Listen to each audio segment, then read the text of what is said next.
Hello students, last video में हमने page number 72 के क्वेश्चंस डिस्कस किए थे, जिसमें हमारे पास क्वेश्चन नंबर 3 रह गया था।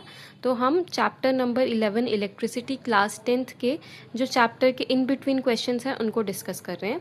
तो ये पेज नंबर 172 का क्वेश्चन नंबर 3 है। So question is calculate the number of electrons constituting 1 coulomb of charge. तो क्वेश्चन का बेसिकली मतलब क्या है कि कितने नंबर ऑफ इलेक्ट्रॉन्स जो हैं वो 1 कूलम्ब चार्ज को कैरी कर सकते हैं। मतलब 1 कूलम्ब चार्ज को कैरी करने के लिए हमें कितने इलेक्ट्रॉन्स चाहिए होंगे। इसका हम सोल्यूशन देख लेते हैं। सबसे पहले हम देखते हैं कि एक इलेक्ट्रॉन जो है वो कितना चार्ज कैरी कर सकता है।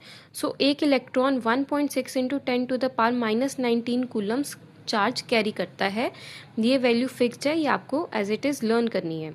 क्या है, एक इलेक्ट्रॉन जो है वो 1.6 इंटू 10⁻⁻19 कूलम्स चार्ज कैरी करता है। हमने देखना है कि एक कूलम चार्ज को कैरी करने के लिए कितने इलेक्ट्रॉन्स लगेंगे।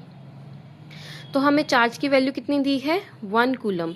तो हम यहाँ पे चार्ज को हम किससे रिप्रेजेंट करते हैं, कैपिटल क्यू से। हमने फाइंड आउट क्या करना है कि ये 1 कूलम चार्ज को कैरी करने के लिए हमारे पास कितने इलेक्ट्रॉन्स लगेंगे। उन इलेक्ट्रॉन्स को, नंबर ऑफ इलेक्ट्रॉन्स को हम क्या मान लेंगे, उसको हम n मान लेते हैं, जिसको हमें फाइंड आउट करना है। हमारे पास फॉर्मूला क्या होता है, number of electrons is equal to charge upon electron. ठीक है, एक इलेक्ट्रॉन का चार्ज कितना होता है उसको हम ई से रिप्रेजेंट कर रहे हैं। बस अभी यहाँ पे हमें जस्ट वैल्यूज पुट करनी है। एन हमें फाइंड आउट करना है, उसको हम एज इट इज़ लिख लेंगे। क्यू की वैल्यू हमें कितनी दी है, 1 कूलम। यहाँ पे कितनी दी है, 1 कूलम। तो यहाँ पे क्यू की वैल्यू 1 कूलम पुट कर लेंगे। और यहाँ पे ई का मतलब क्या है, एक इलेक्ट्रॉन के ऊपर कितना चार्ज है। That is 1.6 into 10⁻⁻19 Coulomb's. तो उसको भी हम यहाँ पे पुट कर लेंगे।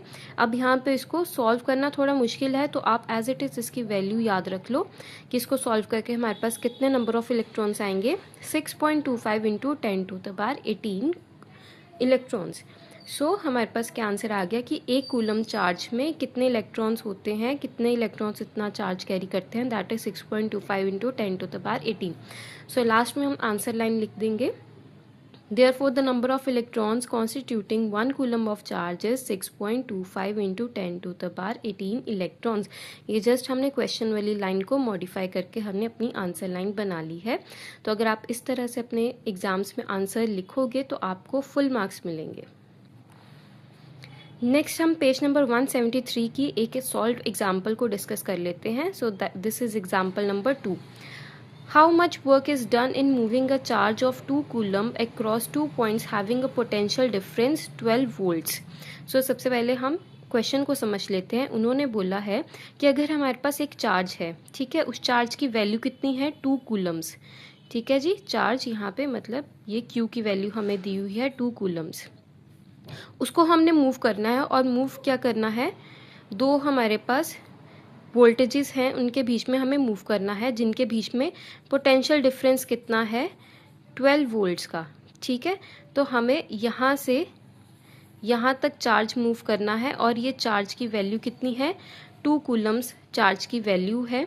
इस पॉइंट से इस पॉइंट तक हमें उसको मूव करना है, और इन दोनों पॉइंट्स के बीच में पोटेंशियल डिफरेंस कितना है, 12 वोल्ट का। अब उन्होंने क्वेश्चन में क्या बोला है कि जब हम ये 2 कूलम का चार्ज जो है इस पॉइंट से इस पॉइंट तक मूव करेंगे तो ऑब्वियसली कुछ ना कुछ काम वर्क डन होगा, तो उस वर्क डन की हमें वैल्यू निकालनी है। हमारे पास वर्क डन का फॉर्मूला क्या होता है, पोटेंशियल डिफरेंस इनटू चार्ज। सबसे पहले हम कैसे इसको लिखेंगे, सबसे पहले गिवन लिखेंगे। जब भी हमारे पास कोई भी न्यूमेरिकल होगा ना, तो हमें इसी तरह से उसको लिखना है। एक तो इजी भी हो जाता है और काफ़ी अच्छा भी लगता है, सिंपल भी होता है, और आपको कोई दिक्कत भी नहीं आएगी। सबसे पहले हम गिवन लिख लेते हैं। तो गिवन में हमें एक तो क्या दिया हुआ है, चार्ज, और दूसरा क्या दिया हुआ है, पोटेंशियल वैल्यू की वैल्यू। चार्ज को हम किससे रिप्रेजेंट करते हैं, कैपिटल क्यू से। तो उसका हम लिख देंगे, कितना वैल्यू दी हुई है हमें, 2 कूलम्स। और पोटेंशियल डिफरेंस को हम किससे रिप्रेजेंट करते हैं, कैपिटल वी से। इसकी वैल्यू हमें कितनी दी है, 12 वोल्ट। सबसे पहले हमने गिवन लिख लिया। नेक्स्ट स्टेप में हमने क्या लिखना होता है, फॉर्मूला। फॉर्मूला हमें पूछा क्या है, वर्क डन। ठीक है, वर्क डन हमने निकालना है। तो वर्क डन को हमने किससे रिप्रेजेंट किया, कैपिटल W से। वर्क डन का हमारे पास फॉर्मूला होता है potential difference into charge. Potential difference को किससे रिप्रेजेंट किया, V से, एंड चार्ज को किससे रिप्रेजेंट किया, Q से। सो वर्क डन हमें निकालना है, उसको हमने एज इट इज़ लिख लिया। V की वैल्यू हमें क्या गिवन है, 12 वोल्ट्स, और Q की वैल्यू चार्ज की कितनी गिवन है, 2 कूलम्स। सो इन दोनों को मल्टीप्लाई कर देंगे तो हमारे पास क्या आ गया, 24। एंड वर्क डन का हमारे पास यूनिट्स क्या होते हैं, जूल्स, क्या होते हैं, जूल्स। सो हमारे पास क्या आ गया, वर्क डन कितना आ गया, amount of work done in moving a charge of 2 coulomb across 2 points having a potential difference 12 voltage 24 joules. मतलब ये जो हमारे पास 2 पॉइंट्स है, जिन पॉइंट्स में हमने 2 कूलम ऑफ चार्ज को मूव कराया और इन दोनों पॉइंट्स के बीच में कितना पोटेंशियल डिफरेंस था, 12 वोल्ट्स। तो इस चार्ज को मूव करने के लिए कितना वर्क डन हुआ, 24 जूल्स।